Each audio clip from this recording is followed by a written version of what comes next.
11 de septiembre de 2004, 7:47 de la noche. El estacionamiento del Cinépolis en Culiacán se había convertido en una zona de guerra. Más de 500 balas perforaban el aire nocturno, creando una sinfonía de muerte que resonaría en los pasillos del poder durante décadas. En el centro del caos, un joven de 35 años llamado Rodolfo Carrillo Fuentes, conocido como el Niño de Oro, yacía inmóvil junto a su novia de 18 años. Pero lo que había sucedido 3 horas antes en una habitación privada de un hotel en Monterrey era aún más impactante que la masacre misma, porque ahí, frente a los ojos de los dos hombres más poderosos del narcotráfico mexicano, un apretón de manos rechazado había firmado una sentencia de muerte que cambiaría las reglas del juego para siempre. Lo que pasó en los siguientes 112 días desataría una venganza que alcanzaría las celdas más seguras de México, cobraría la vida del hermano menor del hombre más buscado del mundo y demostraría que en el reino de las sombras, incluso los reyes pueden sangrar. Esta es la historia real de cómo una decisión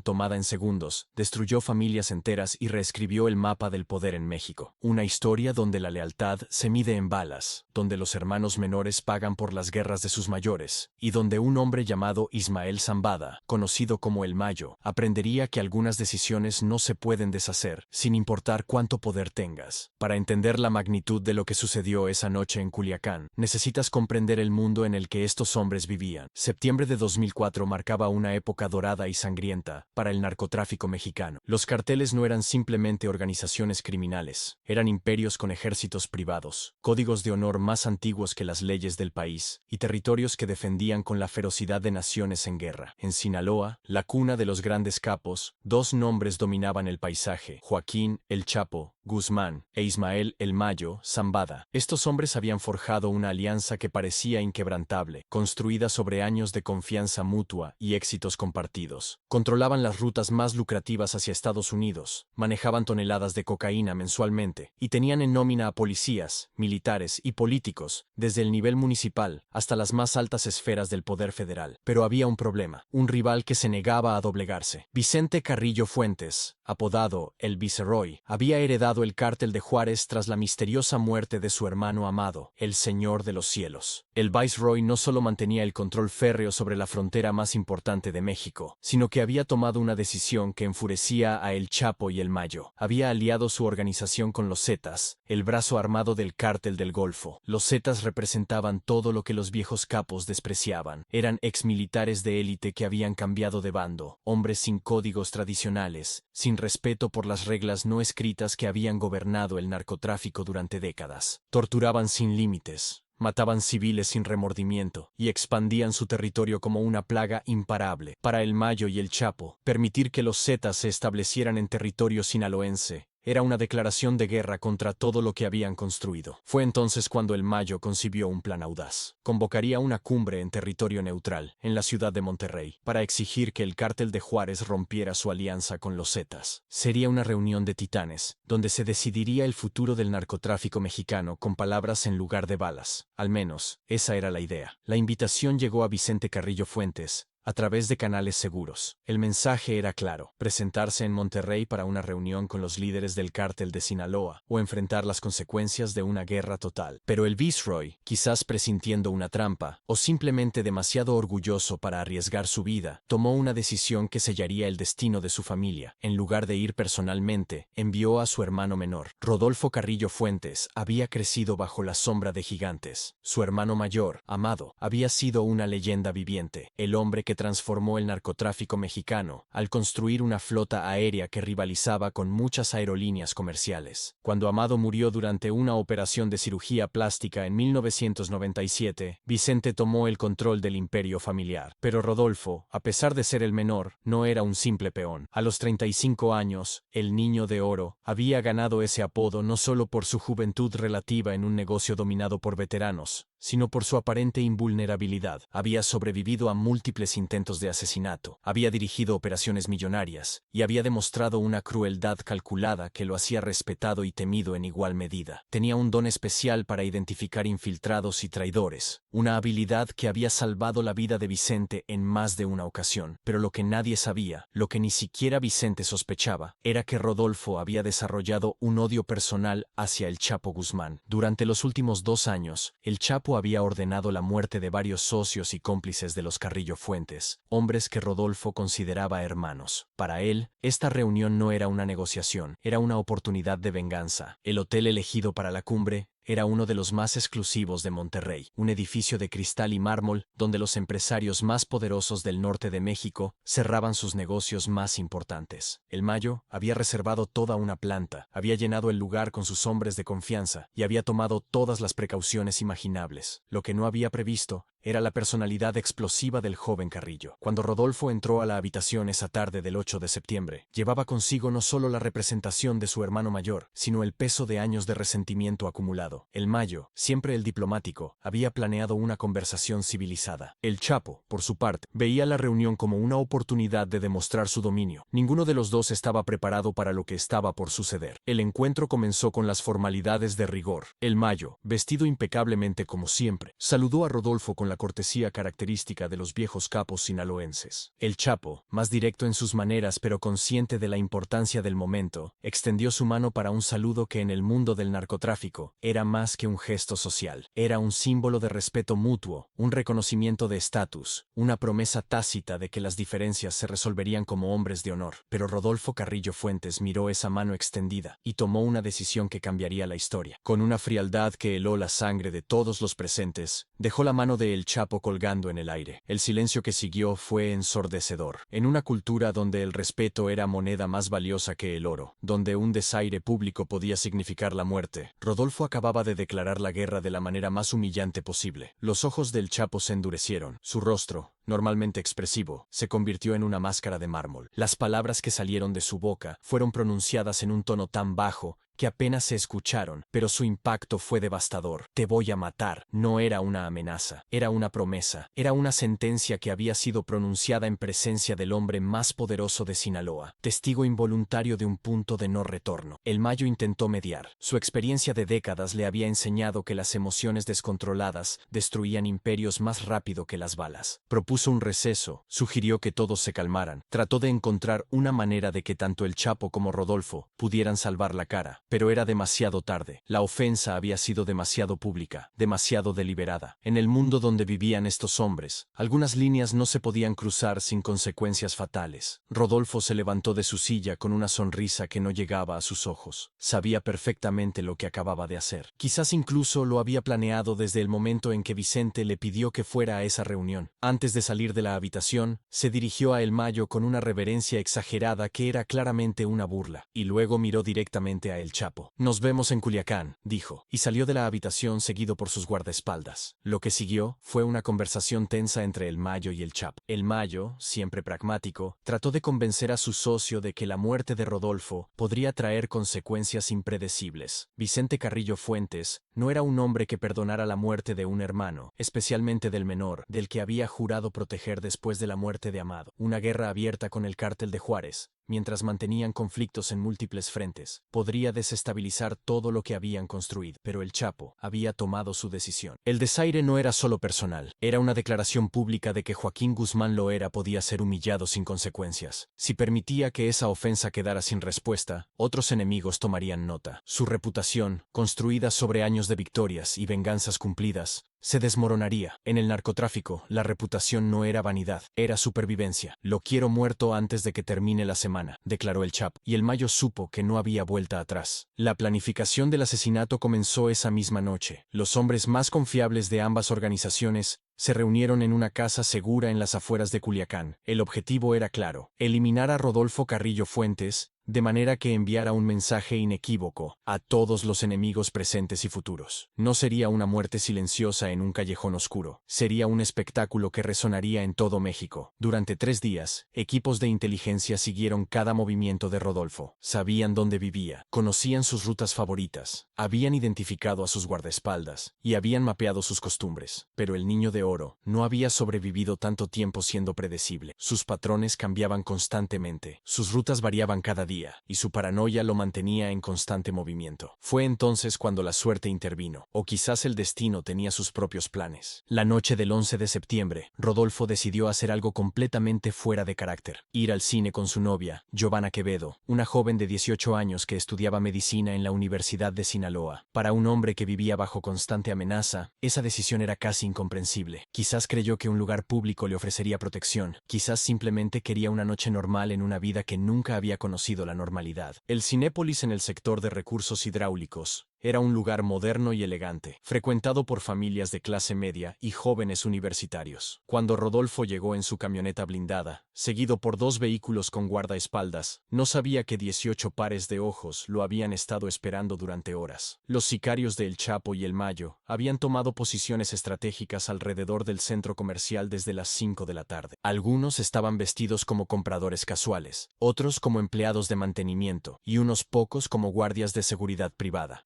Llevaban armas de alto calibre escondidas en bolsas de compras, maletines ejecutivos y debajo de uniformes falsos. El plan era simple en su brutalidad: esperar a que Rodolfo saliera del cine y eliminarlo junto con todos sus acompañantes. Pero algo salió mal. Aproximadamente a las 7:30 de la noche, mientras la película aún se proyectaba, uno de los vigilantes reportó por radio que había detectado movimiento sospechoso. Un grupo de hombres armados, presumiblemente refuerzos de Rodolfo que habían llegado sin ser detectados, se acercaba al estacionamiento desde el lado este del centro comercial. La ventaja de la sorpresa se estaba perdiendo, y el jefe del operativo tomó una decisión fatal: atacar antes de lo planeado. La primera ráfaga de disparos resonó exactamente a las 7:47 p.m., cuando Rodolfo y Giovanna salían del cine tomados de la mano. El joven capo tuvo apenas segundos para reaccionar antes de que las balas comenzaran a volar desde múltiples direcciones. Sus guardaespaldas respondieron inmediatamente, pero estaban superados en número y posición. Lo que siguió fue una batalla campal que convertiría el estacionamiento de un centro comercial en una zona de guerra. Más de 500 balas fueron disparadas en menos de 10 minutos. Las ventanas de los autos estallaron en cascadas de cristal, las columnas de concreto se llenaron de agujeros, y el pavimento se manchó de rojo. Rodolfo, a pesar de estar herido gravemente desde los primeros segundos del ataque, intentó proteger a Giovanna con su propio cuerpo, pero las balas llegaban desde demasiadas direcciones. Los gritos de los civiles que corrían buscando refugio se mezclaban con el rugido ensordecedor de las armas automáticas. Un cuidacoches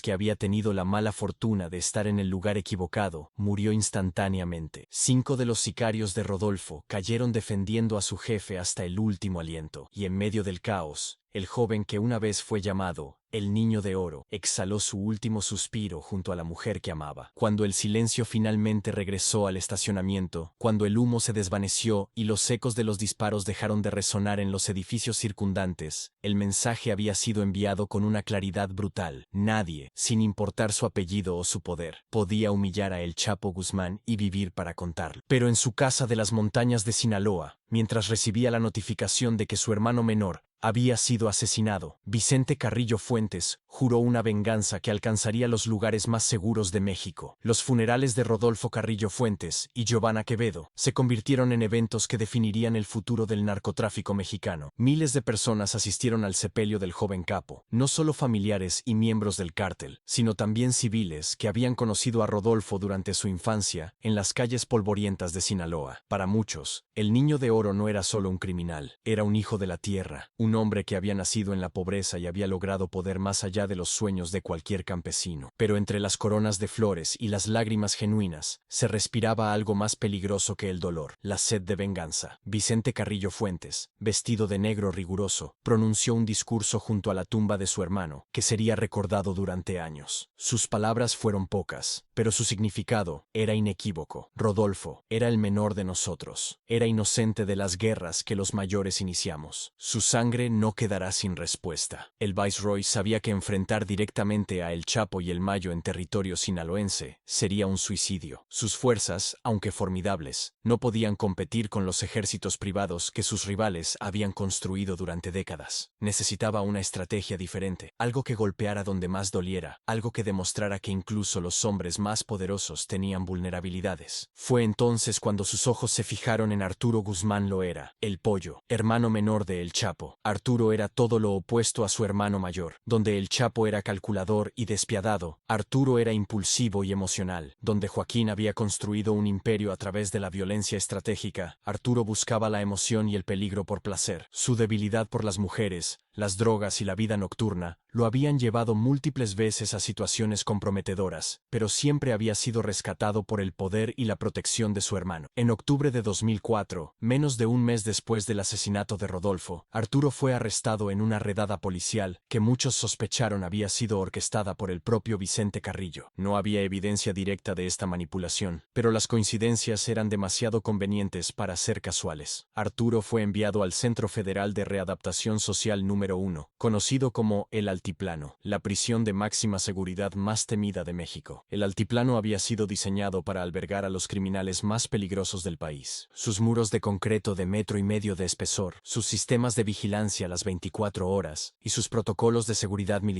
lo convertían en una fortaleza aparentemente impenetrable. Para el Chapo, sin embargo, ninguna prisión era realmente segura. Había escapado antes y tenía los recursos y contactos necesarios para sacar a su hermano cuando fuera necesario. Lo que no sabía era que Vicente Carrillo Fuentes había comenzado a mover piezas en un tablero que el Chapo no podía ver. José Ramírez Villanueva era un hombre común atrapado en circunstancias extraordinarias. Interno del Altiplano por delitos menores comparados con los de sus compañeros de celda, había logrado pasar desapercibido durante los primeros años de su sentencia. Trabajaba en la biblioteca de la prisión, mantenía su cabeza baja y contaba los días hasta su liberación. Era exactamente el tipo de hombre invisible que Vicente necesitaba. Las primeras cartas llegaron en noviembre de 2004. No estaban firmadas, pero su mensaje era claro. José tenía una familia afuera, una esposa que trabajaba limpiando casas para mantener a sus 3 hijos pequeños, una madre anciana que dependía de su envío mensual de dinero. Las cartas contenían fotografías de estos seres queridos realizando actividades cotidianas, comprando comida en el mercado, caminando hacia la escuela, esperando el autobús. El mensaje implícito era aterrador en su simplicidad. Sabemos dónde están. Pero las cartas también contenían promesas. Dinero suficiente para que su familia nunca más tuviera que preocuparse por las necesidades básicas, protección que garantizaría su seguridad durante y después de su encarcelamiento, una nueva identidad y la oportunidad de comenzar de nuevo en un lugar donde nadie conociera su pasado, todo a cambio de un favor muy específico. José Ramírez Villanueva debía asesinar a Arturo Guzmán Loera. Durante semanas, José luchó con la decisión más imposible de su vida. Conocía la reputación de la familia Guzmán, sabía que matar al hermano de El Chapo equivalía a firmar su propia sentencia de muerte y probablemente la de su familia también. Pero las cartas seguían llegando, cada una con fotografías más específicas, con detalles más íntimos sobre la vida de sus seres queridos, que demostraban cuán fácil sería encontrarlos si él se negaba. Finalmente, en diciembre de 2004,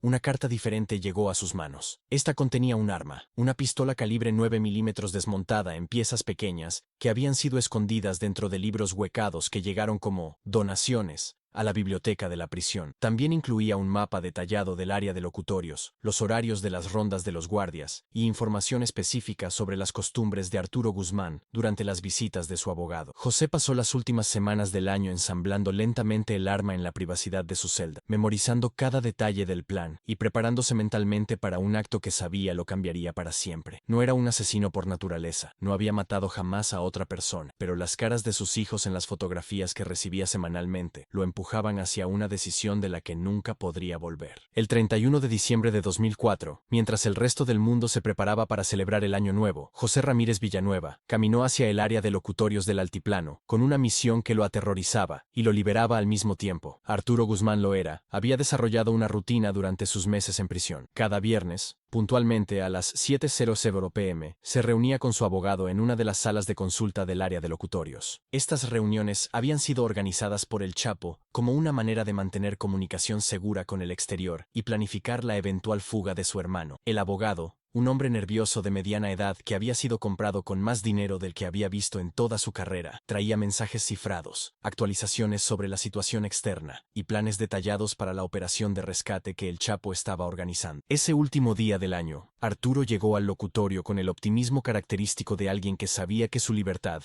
era solo cuestión de tiempo. Llevaba puesta la misma sonrisa confiada que había heredado de su hermano, la seguridad de un hombre que nunca había dudado de que su apellido lo protegería incluso en los lugares hombres más peligrosos del mundo. José Ramírez Villanueva lo había estado observando durante semanas. Conocía los horarios, las rutas, los momentos de vulnerabilidad. Sabía que los guardias hacían una ronda específica cada 30 minutos, que las cámaras de seguridad tenían ángulos muertos calculados y que había exactamente 4 minutos y 30 segundos entre el momento en que Arturo entraba al locutorio y el momento en que el siguiente guardia pasaría por el pasillo. Aproximadamente a las 7:15 p.m., mientras Arturo discutía los detalles finales de su futura fuga con su abogado, José entró al locutorio contiguo como si fuera para una visita rutinaria. El arma estaba escondida en un hueco que había tallado pacientemente en la suela de su zapato durante semanas, y sus manos temblaban mientras la sacaba y la ensamblaba por última vez. Los siguientes segundos se desarrollaron como una pesadilla en cámara lenta. José se acercó a la puerta del locutorio donde Arturo conversaba animadamente, respiró profundo por última vez, como el hombre que había sido, y abrió la puerta. Arturo levantó la vista sorprendido, quizás reconociendo vagamente al hombre que había visto en los pasillos, pero sin entender inmediatamente el peligro que representaba. ¿Qué? Comenzó a decir Arturo, pero las palabras se perdieron en el rugido de los primeros disparos. José disparó 7 veces. Los proyectiles impactaron en el tórax, el abdomen y la médula espinal de Arturo con una precisión que sugería entrenamiento profesional o una suerte extraordinaria. El hermano menor del Chapo se desplomó sobre la mesa de consulta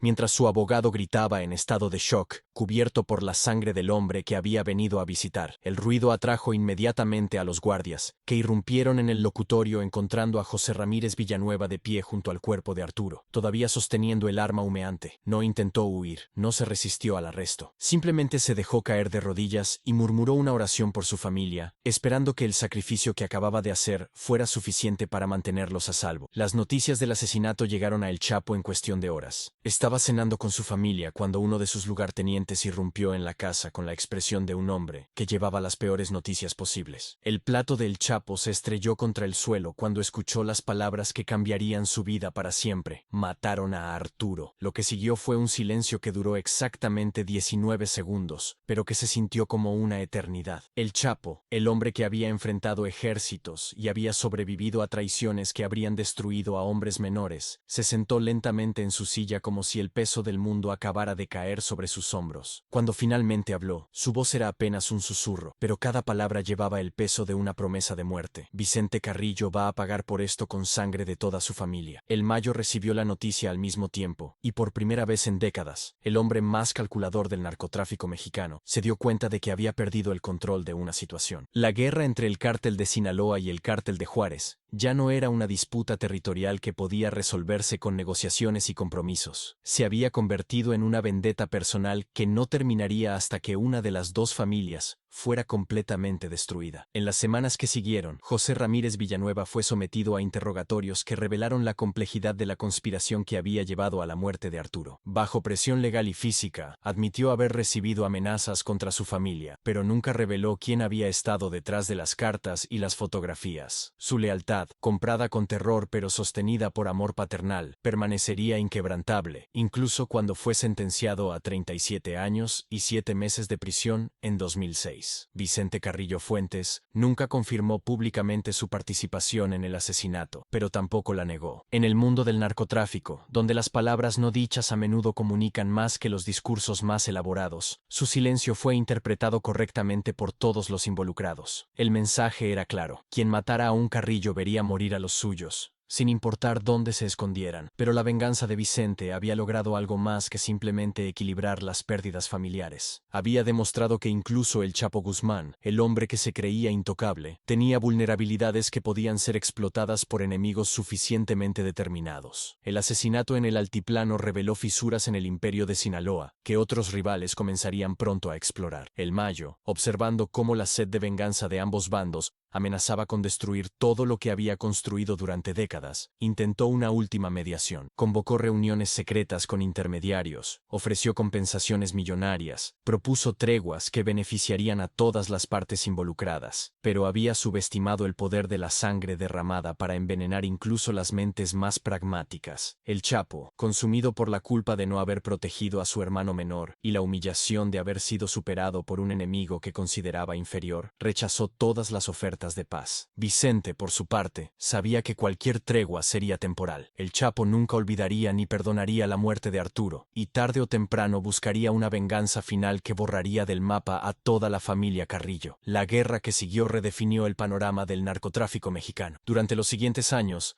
las calles de Juárez se convertirían en campos de batalla donde morirían miles de personas. El cártel de Sinaloa y el cártel de Juárez se enfrentaron en una espiral de violencia que alcanzó niveles nunca antes vistos en México. Sicarios, soldados, policías y civiles cayeron en una guerra que ya no tenía objetivos estratégicos claros, solo la determinación mutua de causar el máximo daño posible al enemigo. Vicentillo Zambada, el hijo de El Mayo, fue obligado a abandonar temporalmente Culiacán cuando llegaron reportes de inteligencia, sugiriendo que Vicente Carrillo había puesto precio a su cabeza como parte de una estrategia para expandir el conflicto a todas las familias involucradas. La decisión de exiliar a su propio hijo fue quizás la confirmación más clara de que El Mayo había perdido el control de una situación que él mismo había ayudado a crear. En los pasillos del poder en la Ciudad de México, funcionarios federales observaban con creciente alarma cómo dos de las organizaciones criminales más poderosas del país se destruían mutuamente en una guerra que estaba cobrando víctimas inocentes en números alarmantes. Algunos vieron en esta autodestrucción una oportunidad para debilitar permanentemente al narcotráfico mexicano. Otros comprendieron que el vacío de poder resultante podría ser llenado por organizaciones aún más violentas e impredecibles. Los Zetas, inicialmente aliados del cártel de Juárez, comenzaron a tomar nota de las debilidades reveladas por el conflicto. Su expansión acelerada durante este periodo no fue coincidencia, era el resultado de una estrategia calculada para aprovechar la distracción de sus enemigos principales. Mientras el Chapo y Vicente se consumían en su guerra fratricida, los Zetas construían silenciosamente un imperio que pronto rivalizaría con ambos carteles tradicionales. El gobierno de Felipe Calderón, que asumiría la presidencia en 2006, heredaría un país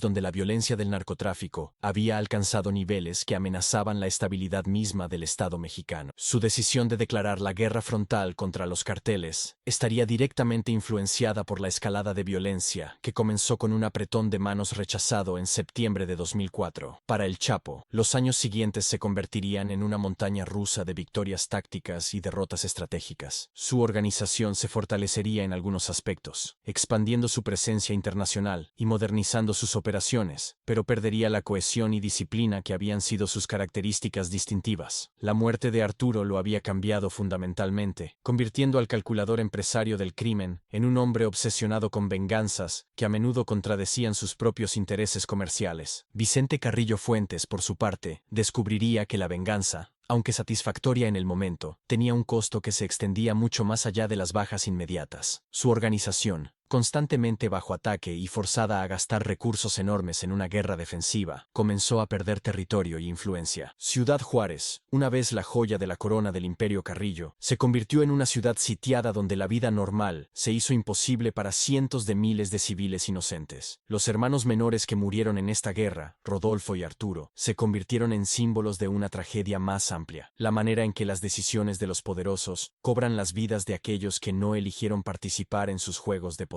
Rodolfo había sido enviado a una reunión que debería haber sido territorio neutral. Arturo había sido víctima de su apellido más que de sus propias acciones. Ambos pagaron con sus vidas por decisiones tomadas por otros, en un patrón que se repetiría miles de veces en los años siguientes. Giovanna Quevedo, la joven de 18 años que murió junto a Rodolfo en el estacionamiento del Cinépolis, se convirtió en el rostro de las víctimas inocentes del narcotráfico. Su historia, la de una estudiante de medicina que soñaba con salvar vidas, y que murió por estar en el lugar equivocado con la persona equivocada, resonó en la conciencia nacional de México, de una manera que las muertes de los capos nunca podrían hacerlo. El cuidacoches que pereció esa noche en Culiacán ni siquiera tenía nombre en los reportes policiales iniciales. Era simplemente un civil, una víctima colateral, cuya muerte fue registrada como una estadística más en una guerra que cobraría decenas de miles de vidas durante la siguiente década. Su familia, probablemente dependiente de los pocos pesos que ganaba cuidando autos, se convirtió en parte de una multitud de familias mexicanas destruidas por una violencia que nunca entendieron comprender. completamente. José Ramírez Villanueva, el hombre que disparó el arma que mató a Arturo, se convirtió en un símbolo diferente, el de las personas ordinarias atrapadas en circunstancias extraordinarias, por fuerzas que están completamente fuera de su control. Su historia reveló la sofisticación de las organizaciones criminales para manipular las vulnerabilidades humanas más básicas, el amor familiar y el miedo, para lograr sus objetivos estratégicos. En las celdas de El Altiplano, donde José cumplía su sentencia, otros internos lo trataban con una mezcla de respeto y terror. Había matado al hermano de El Chapo y había sobrevivido, algo que muy pocas personas en México podían afirmar, pero su supervivencia había tenido un costo. Vivía cada día sabiendo que su vida dependía del capricho de hombres que nunca conocería personalmente, que su familia existía en un limbo de protección condicionada, que podría evaporarse en cualquier momento. El Mayo Zambada, observando desde las montañas de Sinaloa cómo se desarrollaba la tragedia que había ayudado a desencadenar, experimentó algo que rara vez había sentido en su larga carrera criminal: arrepentimiento. No por las vidas perdidas, porque en su mundo las muertes violentas eran una constante aceptada, sino por la pérdida de control que el conflicto había representado. Había construido su imperio sobre la base de la previsibilidad y la gestión cuidadosa del riesgo, pero las emociones humanas habían demostrado ser variables imposibles de controlar completamente. En conversaciones privadas con sus lugartenientes más cercanos, el Mayo reflexionaba sobre las lecciones de aquellos años sangrientos. La más importante era quizás la más obvia: en el mundo del narcotráfico no existían las victorias permanentes. Cada triunfo creaba nuevos enemigos, cada demostración de poder inspiraba conspiraciones para derrocarlo, cada acto de venganza generaba ciclos de violencia que podían durar generaciones enteras. Pero también había aprendido algo sobre la naturaleza del poder mismo. El poder real no se medía en la capacidad de matar enemigos, sino en la habilidad de evitar que se convirtieran en enemigos en primer lugar. La diplomacia, la negociación y el compromiso no eran signos de debilidad, eran herramientas de supervivencia que separaban a los líderes duraderos de los tiranos, que inevitablemente caían víctimas de sus propios excesos. El Chapo, por el contrario, nunca mostró signos de arrepentimiento por las decisiones que había tomado. Incluso años después, cuando fue finalmente capturado y juzgado en Estados Unidos, mantuvo que había actuado correctamente al vengar el desaire público que Rodolfo le había infligido. Para él, la reputación era todo en un negocio donde la percepción de debilidad podía llevar a la muerte. No había tenido opción más que responder con violencia extrema. Esta diferencia filosófica entre el Mayo y el Chapo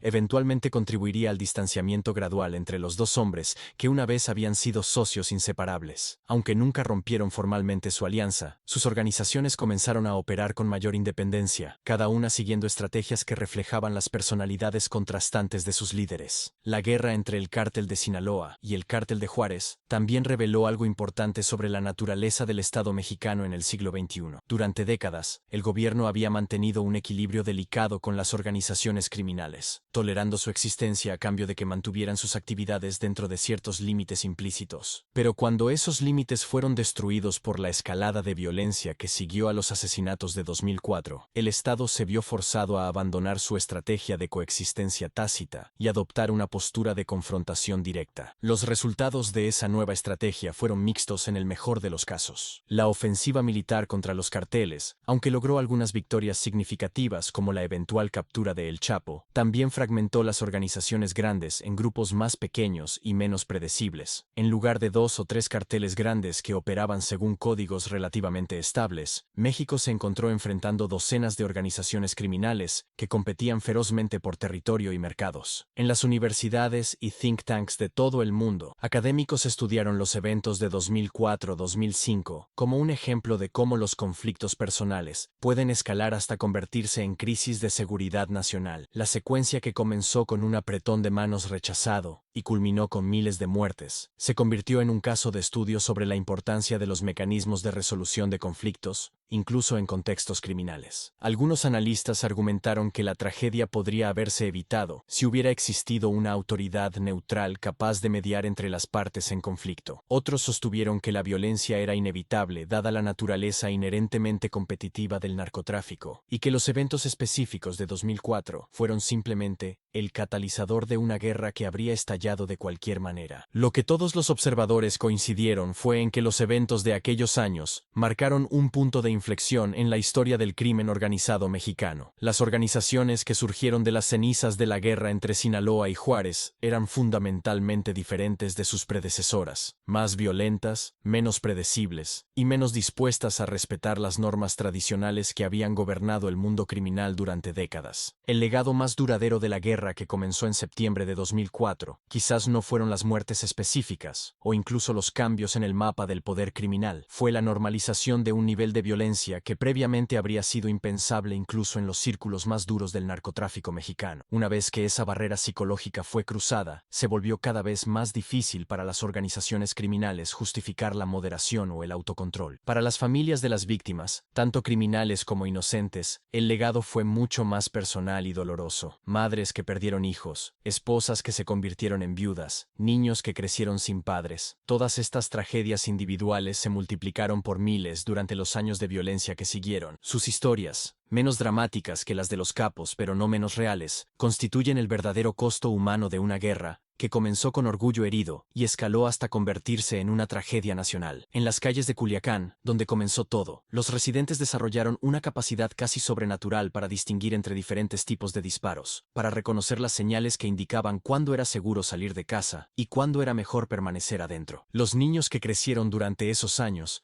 desarrollaron una comprensión prematura de conceptos como territorio, lealtad y venganza, que deberían haber estado fuera de su universo cognitivo. La cicatriz más profunda que dejaron estos eventos no fue visible en mapas o estadísticas, fue la erosión de la confianza en las instituciones, en la justicia y en la posibilidad misma de que el conflicto pudiera resolverse a través de medios pacíficos. Cuando los ciudadanos observan que las disputas se resuelven sistemáticamente a través de la violencia, cuando ven que la ley es menos efectiva que las balas para obtener resultados, la estructura moral de la sociedad misma comienza a deteriorarse. 20 años después de aquella noche en el estacionamiento del Cinépolis, México sigue lidiando con las consecuencias de las decisiones tomadas por unos pocos hombres en habitaciones privadas. El país ha visto presidentes que prometieron paz y otros que declararon la guerra, estrategias que priorizaron la confrontación y otras que buscaron la reconciliación, pero la violencia iniciada en 2004 continúa mutando y adaptándose a cada nueva realidad política. La historia de cómo un apretón de manos rechazado desencadenó décadas de violencia es más que una anécdota sobre el crimen organizado. Es una lección sobre el poder de las decisiones individuales para cambiar el curso de la historia, sobre cómo los actos aparentemente menores pueden tener consecuencias que se extienden mucho más allá de lo que sus autores podrían haber imaginado. Es también una reflexión sobre la naturaleza del poder y la responsabilidad. Los hombres que se sentaron en aquella habitación de hotel en Monterrey en septiembre de 2004 creían que controlaban su destino y el de sus organizaciones. Pero el poder real, como descubrirían en los años siguientes, no reside en la capacidad de iniciar conflictos, sino en la sabiduría para evitar aquellos que no se pueden controlar una vez comenzados. En el final, la tragedia de Rodolfo Carrillo Fuentes, Arturo Guzmán Loera, Giovanna Quevedo y miles de otros que murieron en la guerra que siguió, no es solo una historia sobre el crimen organizado mexicano. Es una parábola universal sobre cómo el orgullo, la venganza y la incapacidad para encontrar soluciones pacíficas a los conflictos pueden destruir vidas, familias y sociedades enteras. Y mientras el sol se pone sobre las montañas de Sinaloa, en las mismas tierras donde comenzó esta historia, nuevas generaciones de jóvenes continúan tomando decisiones que determinarán si los errores del pasado se repetirán o si finalmente se puede encontrar un camino hacia una paz duradera. La respuesta a esa pregunta yace no solo en las manos de los poderosos, sino en las elecciones cotidianas de millones de mexicanos ordinarios que han decidido que ya han visto suficiente sangre derramada por orgullo y venganza. Esta investigación se basó en reportes periodísticos de fuentes como Infobae, Milenio, El Debate, Vanguardia, CNN Español, Telemundo, La Jornada y otros medios que documentaron estos eventos históricos del narcotráfico mexicano entre 2004 y 2025.